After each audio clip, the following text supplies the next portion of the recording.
তিন শ্রেণী, আল্লাহ বলে তিন ধরনের ব্যক্তিকে সাহায্য করা আমি আল্লাহর উপর ওয়াজিব। কয় শ্রেণীর?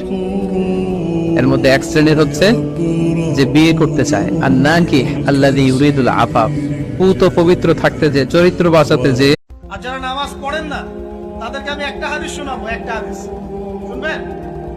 নবী সাল্লাল্লাহু আলাইহি ওয়াসাল্লাম বলেছেন, ক্বালা নবী সাল্লাল্লাহু আলাইহি ওয়াসাল্লাম, বাইনাল আবদি ওয়া বাইনাল কুফরি ওয়াশ শিরক তারকু। যারা অবিবাহিত যুবক যুবতী আছো, এই লেকচার তোমরা যারা শুনছো, তোমাদের মধ্যে কেউ যদি জিনা করে থাকো, অবিবাহিতর কথা বলছি, তোমাদের কাদের মধ্যে এখন 100 বেত্রাঘাতের শাস্তি ঝুলে আছে।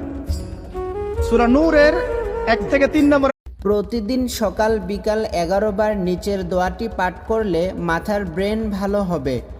ইয়া আলিমাল গায়বি ওয়াশ শাহাদাতি হুয়ার রহমানির রহিম।